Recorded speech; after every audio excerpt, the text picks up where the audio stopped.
Laura!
Y a quelqu'un?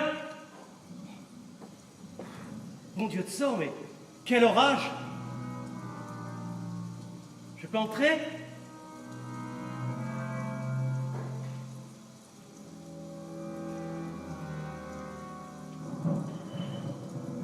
Ah! Bonsoir, monsieur! J'ai vu de la lumière, je me suis permis d'entrer.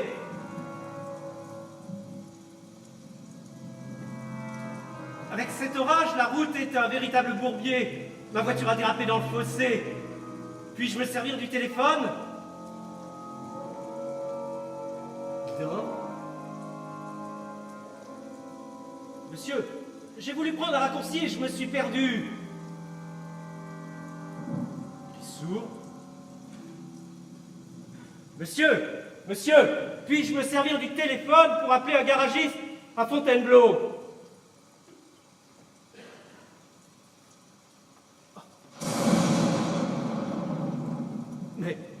Mais il est mort? Oui.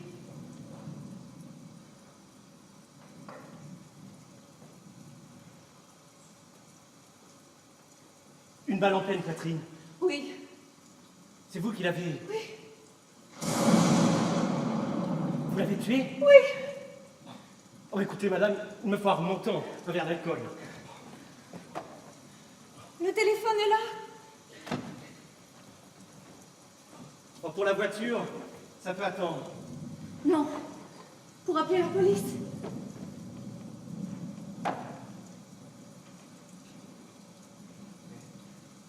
Qui est cet homme? Mon mari.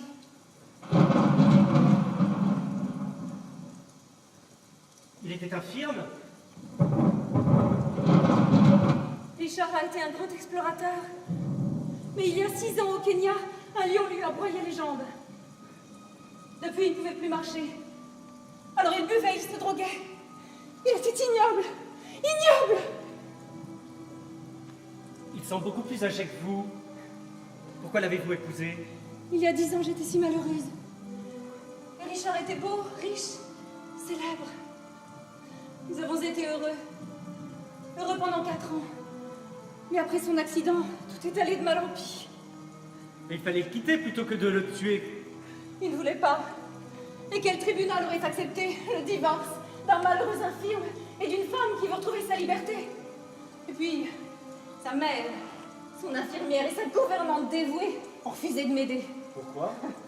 Elles vivent grâce à son argent. Elles voulaient sauver leur beefsteak. Alors il fallait faire votre valise, partir, tout recommencer à zéro. Je n'ai pas eu le courage. Mais vous savez ce qui vous attend? Vous risquez de finir vos jours en prison. Prison pour prison, je n'ai pas de regrets. C'était un monstre. Je vous en prie, appelez le commissariat de Nemours qu'on en finisse. Mais, qui êtes-vous, monsieur? Pardon? Oui, je veux dire, votre nom.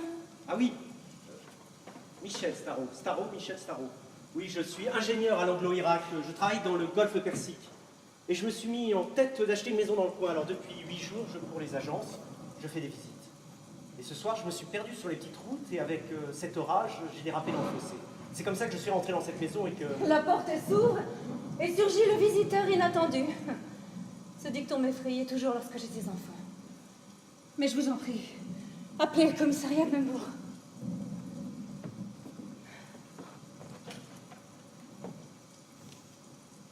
dites-moi. Mon arrivée inattendue a dû bouleverser vos plans. Mes plans? Oui, vous aviez certainement combiné quelque chose pour faire croire, je ne sais pas moi, un voleur ou un suicide. Non, non, pas du tout. C'est comme ça que vous vous défendez, mais qu'est-ce que vous allez raconter? À qui? Et à la police? Eh bien, la vérité, tout simplement. J'ai tué mon mari. Son revolver était posé à côté de lui. Je l'ai pris. Et j'ai tiré en plein cœur. C'est tout.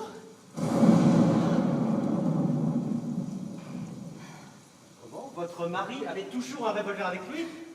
La principale distraction de Richard était de faire rouler son fauteuil jusqu'à la terrasse et de tirer sur les lapins, les oiseaux, les écureuils. Charmante nature, encore heureux qu'il ne se soit pas amusé à faire des cartons sur la famille ou les voisins. Oh, un après-midi, pour rire, il a tiré dans les jambes de 2 vieilles filles venues faire la quête pour la Croix-Rouge.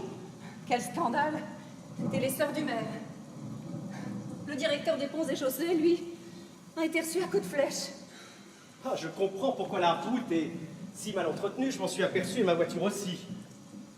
Mais j'y pense, si votre mari s'amusait à tirer des coups de feu à tort et à travers, les habitants de la maison n'ont certainement pas été réveillés. Oh non, tout le monde dort. À la campagne, on se couche tôt. Il est 11h10. Écoutez, moi je n'aime pas les histoires, alors je vais disparaître et retourner au village. Je vous promets que je garderai le silence, vous avez ma parole. Mais monsieur, c'est impossible! Vous oubliez l'essentiel. Vous ne pouvez pas partir d'ici. Pourquoi? Votre voiture est embourbée juste en face de chez moi. Les policiers ne sont pas des imbéciles. Vous avez raison. Je suis prisonnier ici, de gré ou de force.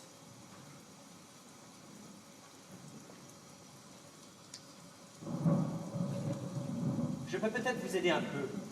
Un peu? Oui. Je peux retourner à la voiture et attendre un quart d'heure. Un quart d'heure? Oui. Vous allez vous recoucher. Moi, j'attends un quart d'heure dans la voiture et je refais mon entrée. Là, je réveille tout le monde et nous découvrons votre mari assassiné. Par qui? Un voleur, et le tour est joué. Mais pourquoi? Pourquoi m'aider ainsi? Pourquoi vous compromettre pour moi?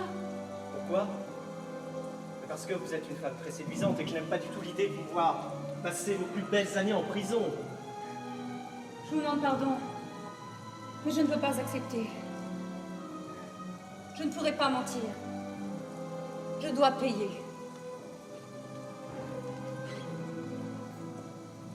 Allô? Passez-moi le commissariat de Nemours. Attendez, ne téléphonez pas, on va s'en tirer autrement. Mais comment? On va égarer la police.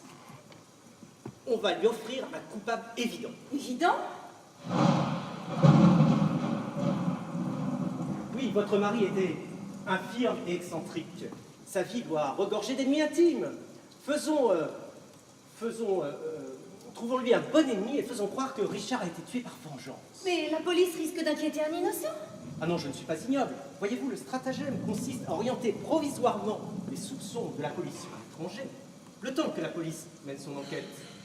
Que l'étranger et que l'innocent prouvent sa bonne foi, cela fait manœuvre de diversion, cela fait gagner du temps. Oui, je comprends. Bon, parlez-moi vite de tous les gens qui auraient pu en vouloir à Richard maintenant. Eh bien, je ne sais pas. En Afrique, des collègues d'exploration, des associés? Non, je ne sais pas. Richard était vif de caractère, mais pas désagréable, et régulier en affaires. Non, vraiment, je ne vois pas. Ah! Les 2 vieilles filles mitraillaient pour rire. Non, j'espère qu'elles étaient de bonnes chrétiennes et qu'elles auront pardonné. Oui. Un architecte renvoyé. Richard lui avait commandé des plans pour restaurer sa vieille maison, mais il ne l'a jamais payé. Non, non, non. Il nous faut une raison plus profonde, plus humaine, plus violente.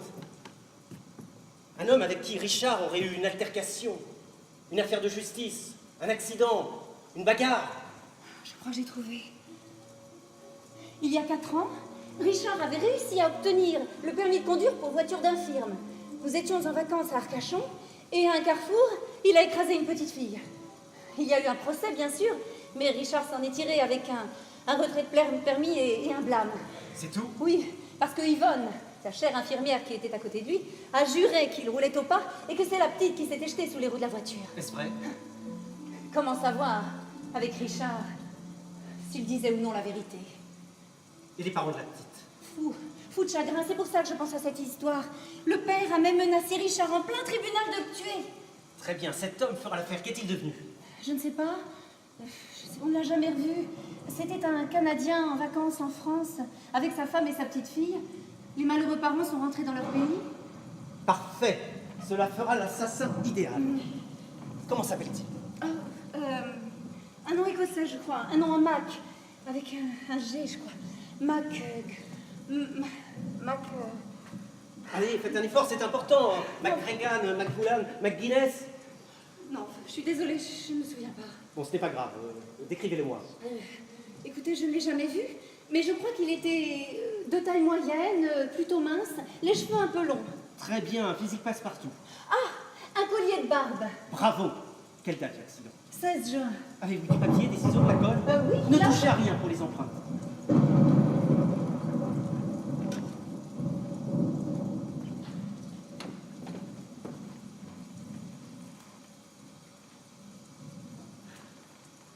Que faites-vous?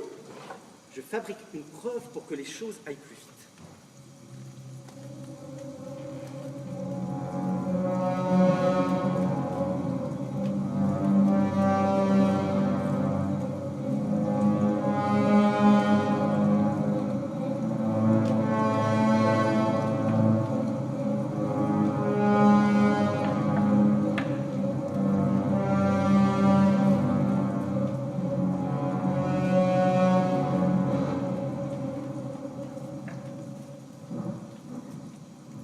Je n'arrive pas à croire que vous m'aidiez.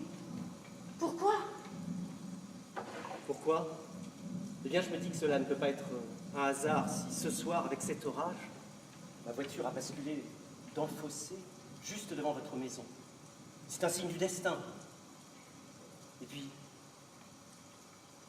je me suis senti soudain une âme d'ange gardien pour vous. Suis-je idiot?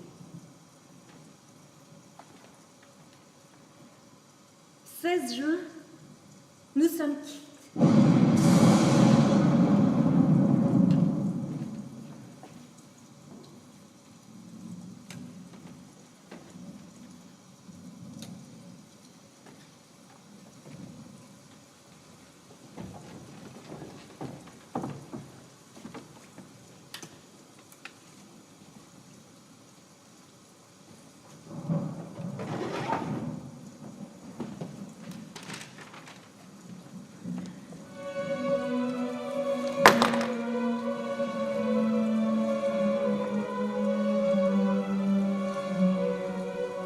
Tiens,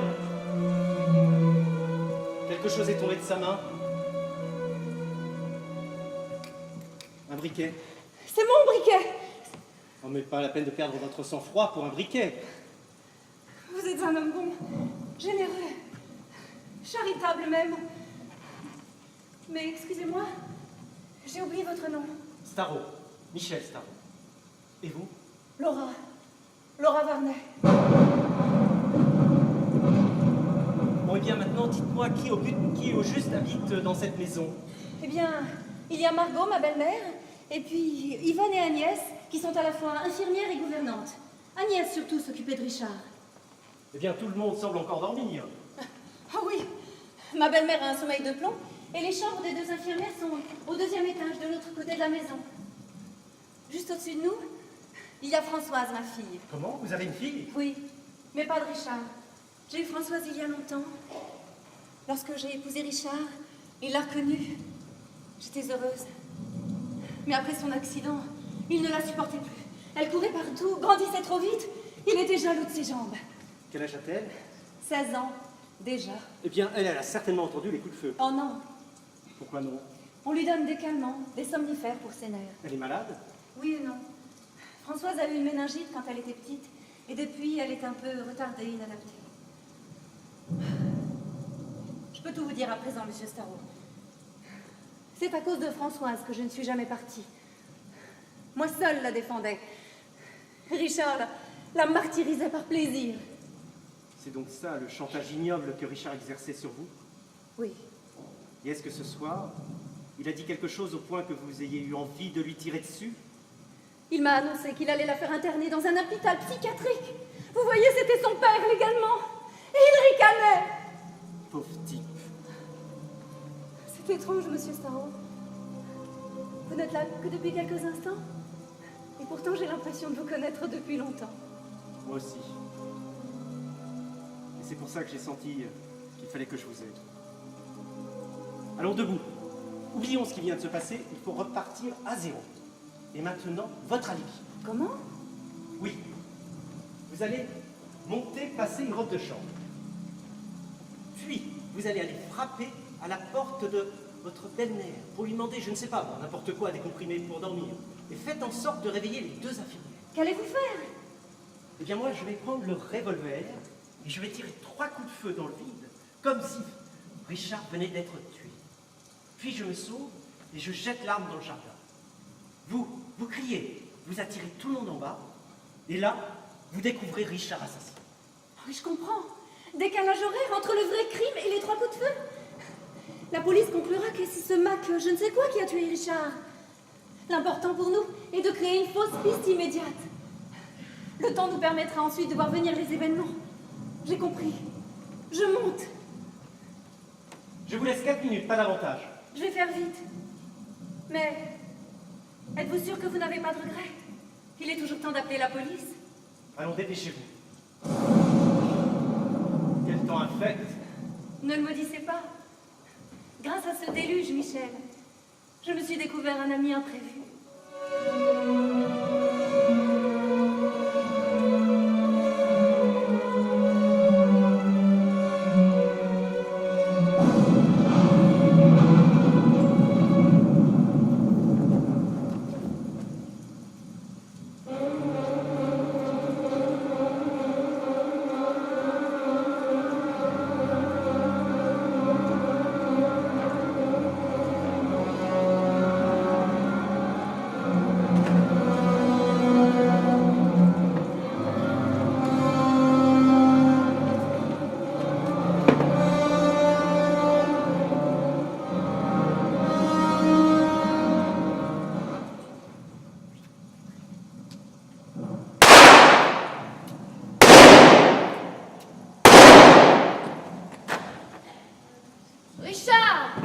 Richard, arrête de tirer, mon petit. L'orage suffit à nous effrayer. Tu m'entends? Va te coucher. Que se passe-t-il, maman? J'ai peur. C'est rien, Françoise, va te coucher. C'est Richard qui s'amuse avec son revolver. Oh, vous n'avez pas l'impression qu'il est l'heure de dormir? Recouchez-vous. Je descends. Insupportable, Richard. Tirer des coups de feu pendant un orage. Tu pourrais me répondre. Va te coucher. Richard? Mais qu'est-ce que tu as? Yvonne! Yvonne, venez lui faire une piqûre! Oh là là, quel temps épouvantable. Où est Agnès? Je ne sais pas, mon Dieu, venez vite! Qu'est-ce qu'il y a? Il ne bouge plus. Il a eu un malaise. On dirait... Éclairez, ma fille, éclairez. Là, sur sa chemise du sang. Mais Ne touche pas. monsieur est mort. Mon Richard? Mort? Ne touche à rien, c'est trop tard. Monsieur s'est suicidé. Suicidé? Non. On l'a assassiné. Assassiné! Vous avez crié? Pourquoi? Venez vite, Laura. Venez vite. Que se passe-t-il? Mon Dieu, Richard. Pourquoi tout le monde est descendu? Tu ne dois pas voir cet horrible spectacle. Remonte dans ta chambre. Voir quoi? Quel spectacle? Oh, qu'est-ce qu'il a?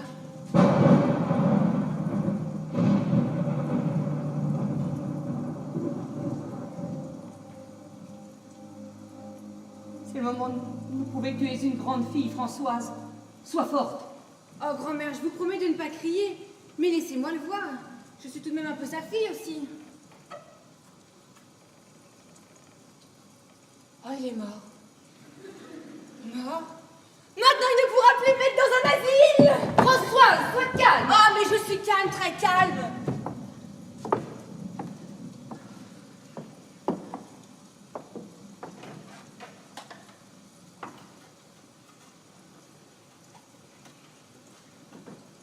Attention! Il y a quelqu'un dans le jardin! L'assassin par ici! Pour nous tuer tous! Au secours! Françoise, ne crie pas! Tout le monde derrière moi. Pas un mot, de sagesse. Éteignez les lumières.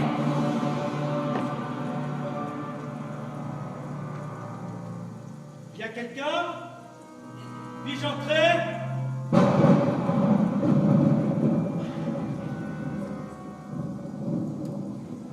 Il y a quelqu'un? Oh, oh.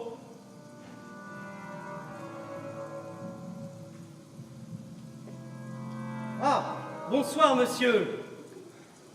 Avec cet orage, ma voiture a dérapé dans le fossé. La route est un véritable bourbier. Alors, il me faudrait un téléphone. Puis-je me servir du téléphone pour appeler un garagiste?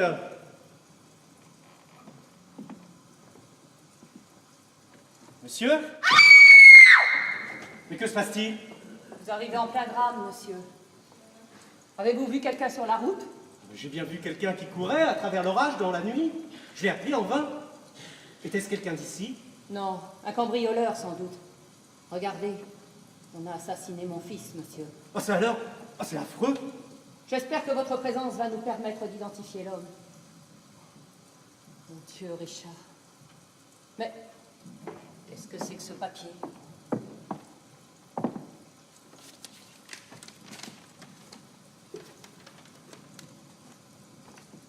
Mon Dieu. MacGregor. MacGregor, mais quel rapport? Mon fils avait accidentellement écrasé sa fille.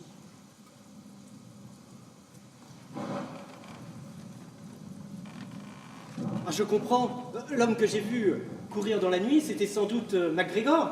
Comment était-il? Décrivez-nous-le. Oh, je ne sais pas, avec cet orage, vous savez, c'est pas évident. Mais il m'a semblé qu'il était d'un physique quelconque. Ah oui, il avait une barbe. Une barbe? C'est lui? C'est bien lui? C'est bien MacGregor? Mais alors c'est très simple, tout s'explique. Il faut appeler la police, voulez-vous que je... Non, c'est mon affaire. MacGregor s'est vengé. Et il a bien fait. Pan, pan!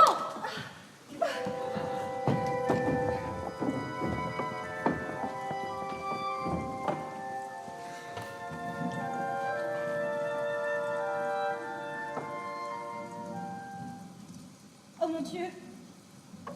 J'ai le regret de vous annoncer qu'il s'est passé une terrible tragédie, Agnès. On vient d'assassiner Richard. C'est Agnès, la deuxième infirmière de Richard.